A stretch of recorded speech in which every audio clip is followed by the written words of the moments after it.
Question for you guys, especially for my baseball fans out there. Do you guys mind if I'm down here versus on stage? I'm not a big stage guy. What is the most effective pitch in baseball? Does anybody know? Oh, got it. I will go up on stage. What is the most effective pitch in baseball? Anybody know? Change up. Okay, that's a good thought. One that works. Another good thought. How about one more? Anybody, any thoughts? Dad, what'd you say? Curveball. All good answers. The most effective pitch in baseball is the first strike. When you think about baseball statistics, think about this. In baseball, when a pitcher throws ball one, when the count's 1-0, the batter has a 38% chance to get on base. If the batter throws a strike and he's ahead in the count, 0-1, that goes down to 25%. So it is imperative as a pitcher that you have to throw that first strike. My entire career depended on it. If you guys notice, a lot of you know my story, so I'm not going to spend a lot of time regurgitating it, but I stand in front of you at 5'9". I weigh 165 pounds, and I did not have an overpowering arm. I was not what you call an intimidating presence on the mound. But I grew up in a baseball family. My dad was a college baseball player and also an extremely successful baseball coach. In fact, he was the longtime coach in my hometown. I played for him, and he's now one of the winningest coaches in Wisconsin state history. And so I grew up in a family that was surrounded by baseball. I had the mentor, I had the knowledge, I had the tools to become a great baseball player. And by the time I was in high school, I had my first chance to play big. You see, it was my senior year of high school baseball. Going into my senior year, I had accepted a scholarship to play at the University of Winona State, or Winona State University in Minnesota, Division II baseball program. But I was not okay with that. I wanted to play bigger. I wanted to play Division I baseball. But again, I had this challenge, right? I knew my path to college ball was on the mound, but I was 5'9". In high school, I was 145 pounds, and I didn't throw 90 miles an hour. But up until my senior year, I had developed the confidence, the competence, and a course of action to make me successful. And going into the playoffs my senior year, I had one last chance to play bigger, to prove myself. It was the first game of the playoffs. And I remember this game like it was yesterday. I knew that the University of Wisconsin-Milwaukee was coming to watch me pitch. Division I baseball program in Wisconsin. And so that night, I went on the mound knowing, again, I had the confidence, the competence, and the course of action to be successful. And that night, I tasted what it meant to play bigger. Because that night, I threw a one-hitter. I literally gave up a hit on the first pitch of the game. And that was it.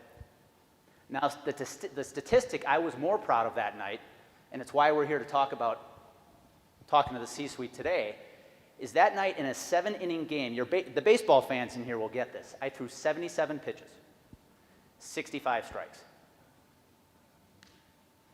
Now, that earned me a scholarship to play Division I baseball. One chance, I hit it, here I am playing college baseball. Now, when I got to college, I thought playing bigger literally meant getting bigger. So I hit the weight room, pounded the weights, gained 30 pounds my first 2 years of college baseball, 30 pounds of muscle. Any college athletes in the room? I took this magic powder back then called creatine. It was the legal way to get bigger. God knows what the long-term effects are. And I gained 30 pounds. I was 5'9", 175 pounds, but now I had a new challenge. See, when you're a pitcher, the last thing you want is a muscle-bound bicep. And so my first 2 years at UWM were terrible. And by the time my sophomore year was over, I wanted to quit. I just wanted to give up baseball. Has anybody ever been there in business? You're like, I can't do this anymore. Maybe you who were here in 2008 when we knew the Affordable Care Act was coming. But then something happened between my sophomore and junior year. I was named captain. And getting named captain changed my mindset. It gave me that confidence back that I needed, because I knew I had the competence to be successful on the mound. And so the next 2 years, I worked on my craft. I worked on my mechanics to become a better pitcher. And by the time my senior season was over in college, I had one more chance to play bigger by signing a contract to pitch in the Milwaukee Brewers organization. Now, I wish I could keep telling you success stories, guys. But this is where the success ends, because when I got the pro ball, I lost my confidence. Here I was playing on the same field with other players from LSU, Texas, Georgia, you name it, and I let that get to my head because they were better than me. They were from bigger schools than I was. But more importantly, I got away from the course of action that made me successful. And for me, it came down to one thing: throwing strikes. Because I, again, did not have an overpowering arm. I was not imposing at 6'6". I had to be accurate. And here's the thing, guys, in baseball, you can teach mechanics. You can teach delivery. You can't teach accuracy. And so my career in pro bowling lasted 2 years. In fact, I remember going to spring training after my second year, and on the last day of spring training, I got released. I got cut. And the interesting thing about that, guy, you talk about, you guys have all had childhood dreams, right? I was 1 day away from breaking camp to go play for the Beloit Snappers in Beloit, Wisconsin, which was 50 miles from my hometown. And I was 3 promotions away from pitching for the Milwaukee Brewers, 30 miles from where I grew up. I mean, you talk about a childhood dream, right? And it was over. And when I look back and I reflect on that day I got released, I learned a lesson that day, and I unfortunately didn't learn it right away, but what I know now is, guys, when you want to play bigger, you have got to have the confidence, the competence, and one hell of a course of action. Because for me as a pitcher, to be accurate, to throw that first strike, which keeps me in the game, keeps me getting outs, and keeps me having a job, it comes down to mechanics, pitch selection, and follow-through. So that is what we're going to talk about today. Now, whenever I put these talks together, I always think about what can I say on the stage that the audience wants to hear? But I don't think that does you justice. I like talking about things you need to hear. You're talking about what our prospects need to hear. I call these the hashtag truths. Guys, in my new role right now with coaching, it's been fun. I'm talking to a lot of brokers around the country right now.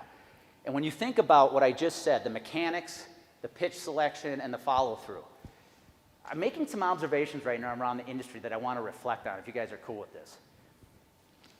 With this new movement to the C-suite, we got to be careful.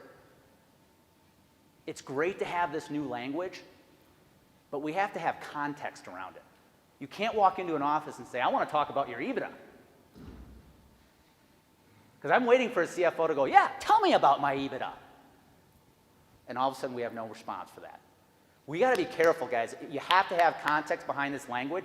It is a game changer. The second observation is what I see right now, and I think you guys struggle with this, we all struggle with this, is in playing bigger right now, how many of you are going, okay, I need to open more doors to bigger accounts. I need to have the confidence to know what to say when that bigger door is open. And then when I win it, how do I keep it? And that's a challenge I see right now. We're winning business with the right language, but you've got to execute. You got to have the systems in place to be able to manage the accounts you're winning. And so that's what I want to talk about today. Today my focus is going to be on that message. When you are in, what's that open talk we can chat with the CFO, CEO about? Does that sound good? So what I want to do quickly, guys, is in your workbooks, in fact, I'm going to come down, you've got some takeaways. I want to quickly walk you through some of the takeaways, guys, that I'm going to share with you today. When you think about pitching, hitting your target with your first strike, when I go back to being a pitcher, first of all, it all came down to preparation. You guys have been talking about preparation for the last day and a half, right? You have to be prepared when you get into that C-suite. And what we have with the internet today, if you're going after a prospect that's a publicly traded company, all the information's sitting out there to be prepared, right? Because when you talk about, you get that 30 minutes with a prospect, and that prospect's sitting in the C-suite, your first pitch has to wow them. It has to be accurate. It has to be a strike. So if you look at your message, a powerful story, for those of you taking notes, lays the foundation for a message that resonates long after you've left the building. I see some of you And I'm humbled. I want to take a back step for a second and tell you I'm humbled to be doing this because I'm looking around this room, and there are some of you right now I just want to recognize that are crushing it. And so I don't want to forget that either, because some of you right now are probably out there already executing what I'm talking about, and that is awesome. But I want to share this with you for those of you that might be struggling. You got to start with a message, guys, a story that has a powerful message. And here's what I'm here to tell you. Every one of you in this room has a story. And every single one of you has a message that everybody you ever meet with can learn from that story. You also need a script. You see, professional athletes practice the same motion over and over until it becomes a habit. When I was a pitcher, I had to work on my mechanics. Guys, you know I spent hours doing this.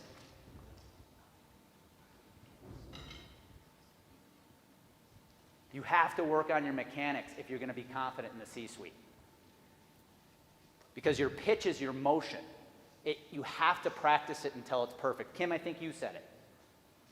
You practiced by constantly getting outside the box and putting yourself in the C-suite. Were you perfect at first? But you practice, and now you feel confident about it, right? It's almost becoming second nature for you. And you have to walk the prospect through the customer journey, folks. When you think about the customer journey, it's very simple. Every time you meet with a prospect, you have a character, right, that has a problem, who meets a guide, you, that gives him or her a plan to help him or her achieve success and avoid failure and create transcendence where they believe they can do it. That's the customer journey. So every time you're going to create a talk for your prospect, think about that customer journey. Answer the question for them, what will it look like for me? And don't take a meeting unless you are prepared to ask for the business with a strong call to action. So a powerful message means nothing unless you call them to action. One thing I want to share with you today, too, that I'm going to talk about is, have any of you guys gone into a prospect and said, I can save you 40%? And it's like in one ear, out the other ear? Guys, that call to action is not believable. When we start sharing savings that's almost too hard to believe, they're not going to take action. You have to create believability. That's the transcendence piece, is you have to make that prospect feel like, not only do I love what Tom is saying, I think I can do it. And last but not least, you have to leave them wanting more. Take your prospects to a place of transcendence, where they feel excited because they truly believe that they can achieve great things. Guys, and I'm sharing this with you as probably the most guilty of that mistake of anybody in this room. When I joined the mastermind, I got all excited about these strategies. I hear Gary Becker telling me he can save 70% on drugs, so I go tell people, and I'm like, why isn't anybody listening? It's because they're not believing it. You're dealing with people who have dealt with 10% increases for a decade. And now you come and tell them you can save them 70%? I think Jeff Hazlett said it yesterday. Bullshit. So what I want to share with you guys today, if you're cool with it, I want to do an open talk for you.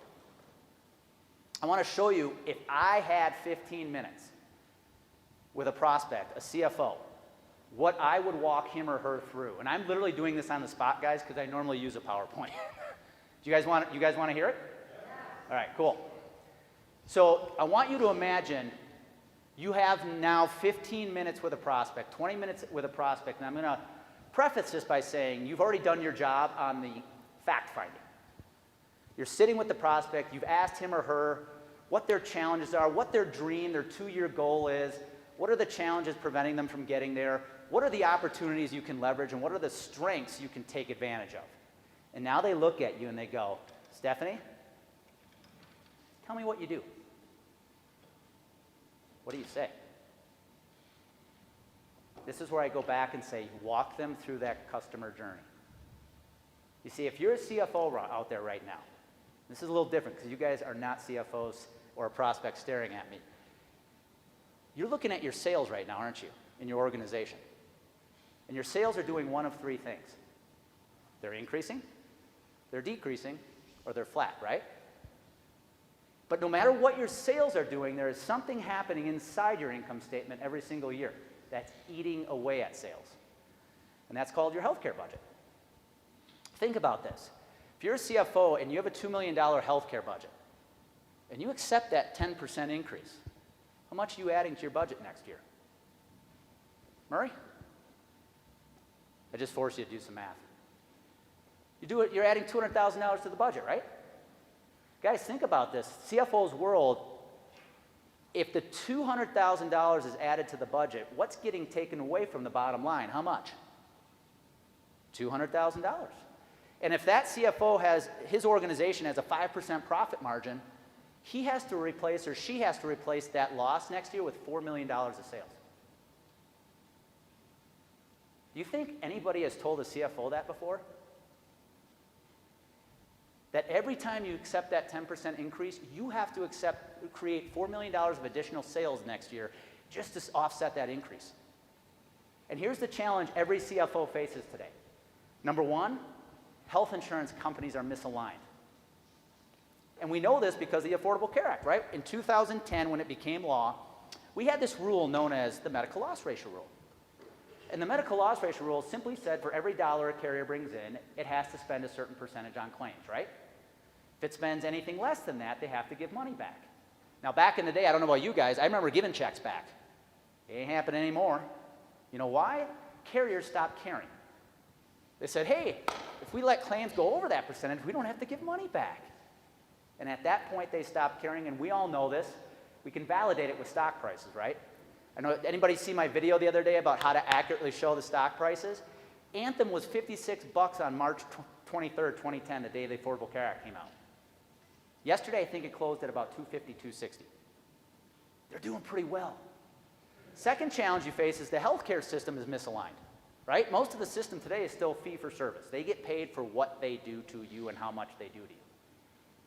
They're arbitraging against you. Their wholesale cost is here, and they're charging you this. And you, Mr. CFO, Mrs. CFO, live in the world of arbitrage, and you're trying to do the opposite. And then the third challenge you have, I don't have it on me, is the medical ID card.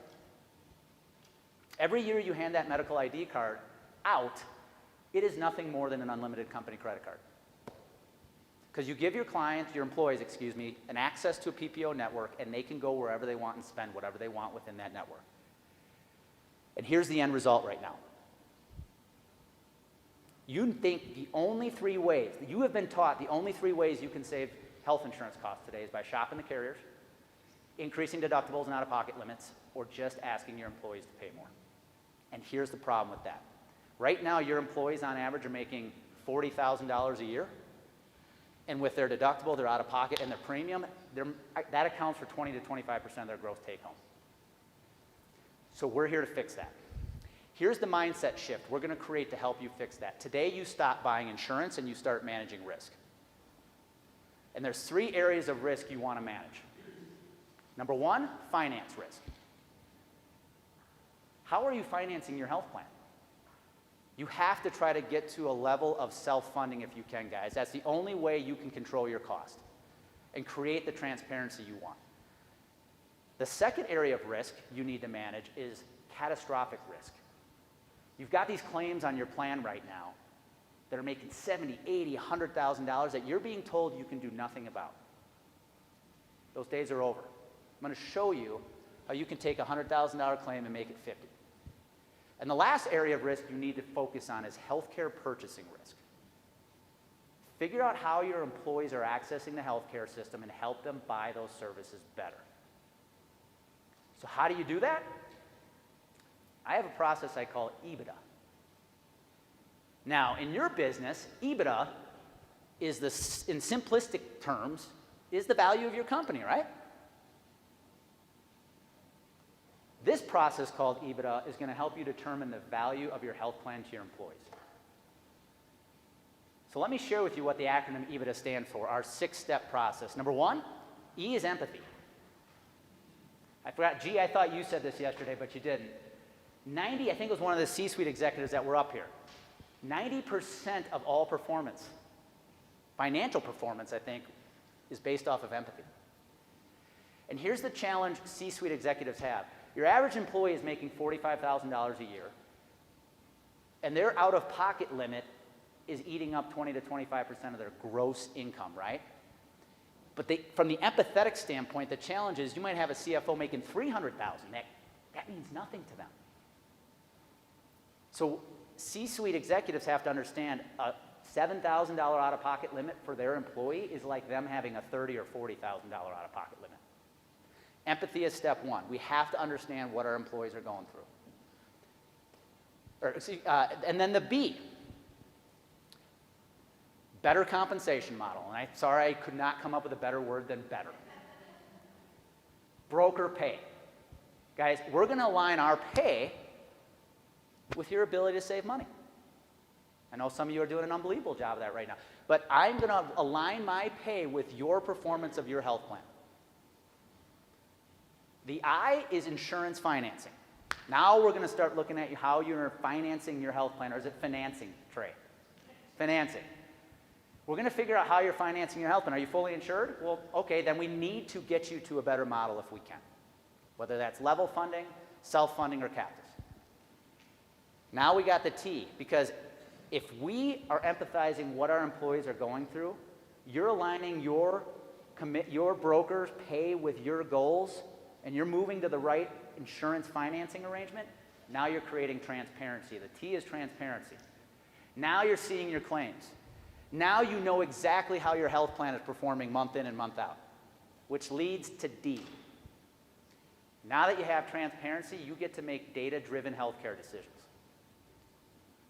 You know what things cost in your plan, whether it's medical, drugs, and now you can start helping your employees make smart data-driven healthcare decisions, and then reward them by making those services free if they do the right things. Which leads to the last letter of EBITDA, which is A, and I call it arbitrage elimination. What are the hospitals doing to you right now? Their services cost about 10 grand internally to perform that procedure, and they're charging you 100,000, right? We're going to eliminate that. There's people out there selling drugs for 80 grand. We're going to eliminate that. We're going to teach you and your employees how to hedge the price of healthcare purchases so you can have surgery for 20 grand instead of 80. You can buy medication for 25,000 instead of 100. You see, guys, if you put the EBITDA process in place, you empathize with your employees, you align your broker's pay, you start financing your insurance better, you create the transparency, you make data-driven decisions, and now you start buying healthcare services more effectively, I promise you, you will have a better health plan and spend less money for it. Because right now, you, Mr. and Mrs. CFO, have one of two choices.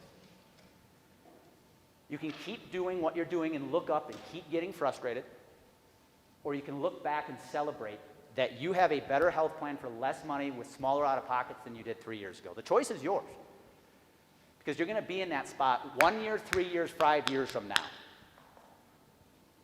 So just like you use EBITDA to value calculate the value of your company, let us help you use EBITDA to show you the true value of your health plan.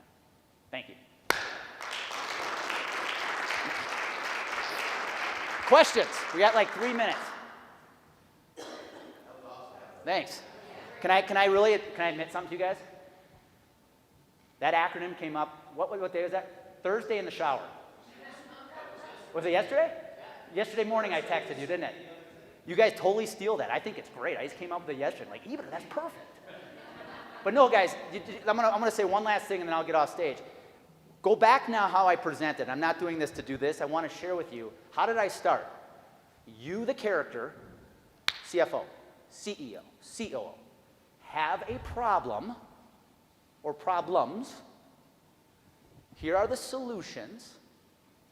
My process is your call to action, because if you do that, you will win, and now you believe you can win transcendence. Guys, when you do that in your open talk, you get that down. If you have multiple producers, they're all saying that, it's game over. So, hope that helps. That's all I got, Nelson.